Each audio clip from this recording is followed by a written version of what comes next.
Good afternoon, my dudes. It is buyer's guide time. I'm a little bit late this week. It's because I'm busy with the Intel A750. That's one of the upcoming reviews for next week. I've also got the new model OV2, which I've been testing. Unfortunately, the battery on this one doesn't seem to be cooperating with me as it should. So that's probably going to be one of the shortcomings of that review. But the performance, I've already made some people quit the CSGO retake server. So it's doing a good job. I've also got the new Arena 5, I think it is, the 2.1. Yeah, it should be Arena 5. It's the new 2.1 from Steelseries, super high-end 2.1 sound system. There's like so many things. I've got the new Thermal Grizzly mid-range thermal paste, which I'm going to be testing to see, you know, its price versus performance as well. There's just a lot coming up over here on T3, and it's why the weeks have been a little bit awkward, but we should resume normal service next week. But for now, your buyer's guide for this week, there's nothing too exciting going on the Evetech store. We've already covered the new arrivals section, which is super cool to see. You can see all the new products and stuff as they are listed on the Evetech store, so really good job on that. We know about the clearance deal section. You should look in there you know, once a week and just see if there's something extra special and nice. But for now, we're just going to do a top 10 from the deal section. Starting from the bottom, it's some good monster audio time. Just good in-ears. The Mission V ones are like a little bit higher end than some of the other sets, and I particularly like how these sit inside of the ear canal. They do tend to like fill up the space a little bit easier and just sit nicely over there. You've got some controls and stuff on them.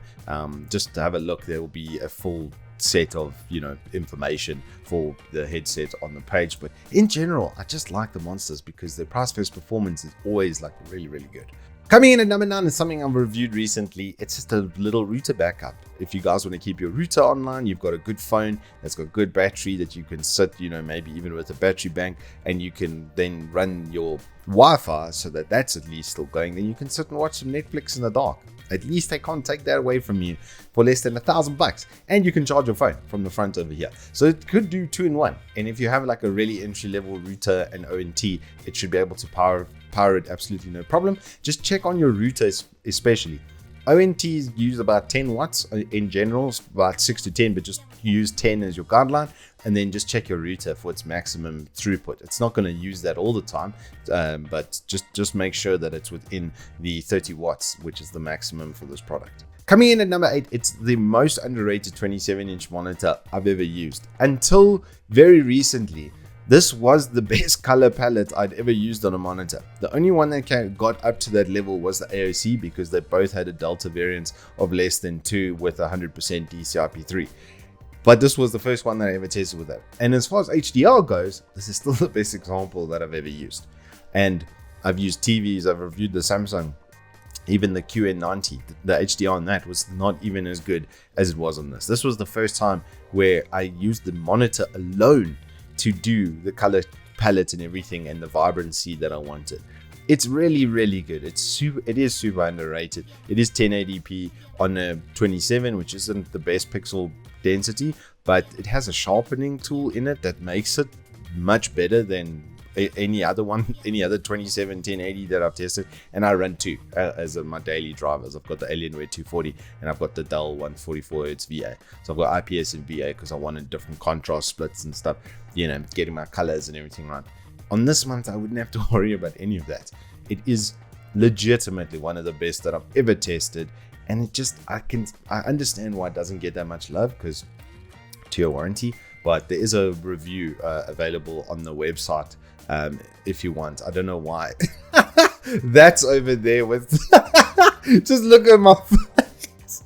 At number 7, it's my keyboard. It's the GMMK Pro. It's very good bang for buck as far as modular systems go. The frame you'll basically have for the rest of your life. It's solid aluminium block. It's like seriously big. It's 1.5 kilograms worth of solid aluminium.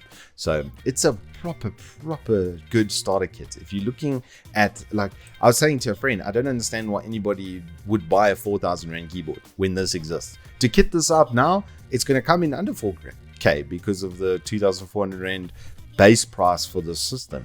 I understand it is a little bit niche and not everybody wants a 75, but if you're looking at like getting a premium keyboard, just go modular, trust. Rounding out the top off at number 6, it's the Klevv 2TB.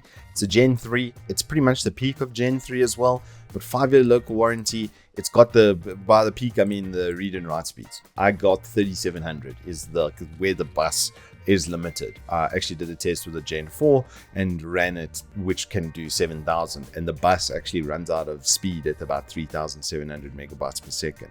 So for Gen 3, it's really on the limit, and it's a 2TB.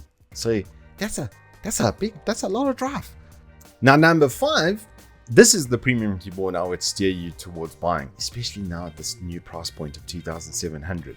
There's no TKL like this. Out of all of the keyboards that I've used that are pre-built, this is by far my favorite still, even now. It just is so nice, from the actual build quality to the awesome screen in the top right over here that you can modify settings and stuff off of on the fly. The keycaps, the build of it, even the back plate, even the back of this keyboard is like extremely nice with the channeling and stuff. I like it. It looks like a food serving tray, like a high-end hospital. At number 4, it's this ridiculous 1TB from Adata. It's a Gen 4, PlayStation 5 compatible as well, for $1.5. How did they get to this price point? This is ridiculously well priced. Yeah, 7,400 quoted read, 6,800 quoted write. You'll probably get about 10% less than that in actual tests. So if you did like a crystal dust mark or something, but 5-year warranty, it's got a little heatsink on it as well, like insane value. And at number 3, it's more of the same. XPG drops 4133 megahertz CL19 DDR4s on us for a healthy 1,400. They were 1,617, which was already a really good price, and now it's dropped even further. Lifetime warranty on these as well. As long as you don't physically damage them, you'll have these for as long as you need DDR4. And 4133 is CL19 is no slouch. It's very, very, very nice. Good speed, good timing, sick value again. At number 2, AOC drops a 6 special on us with a 4-year warranty. This is the best way to go high refresh rate on a budget. $4,000 is the price. 3.5 to $4,000 is the price that we normally see for 24 inches, except that this is an IPS, not a VA. It's 165 Hz, and then it's got a DCI-P3 rating of 87%, which is incredibly good for an entry-level monitor. That's 125% Adobe sRGB. I would scroll down there. You can. It's got, actually it's over there. You can see it right there. It's actually got it listed. So it's like entry-level, design-level quality IPS, 300 candela squared brightness, so very good brightness rating. Nothing you wouldn't need to put it at the maximum. You'll probably use it at about 80%, increase in NVIDIA control panel if you needed to further, but it's 165 Hz IPS and it's got a periscope neck. With a 4-year warranty, there's nothing that comes close. And because it's on a swivel as well, on the base over here, you can get into the esports intimacy position. So you can have it like that, but then it could be across, like at an angle like that. And then you would be able to get your keyboard and everything nice and close up on the monitor. So it's got every single checkbox that I want to see, plus some extras. Makes it honestly the best value panel for high refresh rate. I think this is the best value panel on the market right now. And finally, in the number 1 spot, it's still keeping up with even later stuff. The 5800X3D upgrade kit is here. XR70P motherboard. I've built with so many of these now. They are great bang for buck. They don't really have like amazing sound card or anything on them, but it's X570 chipset, so it gets extra PCI Express lanes. So you've got more NVMe storage capacity, and then you've got expansion and 1 slot, 2 slot over there for that expansion. So, and then this thing, it's just an animal 5700X3D. If only there was one, that would be kind of cool. But yeah, 5800X3D. It's still, to this day, one of the best gaming processors you can get.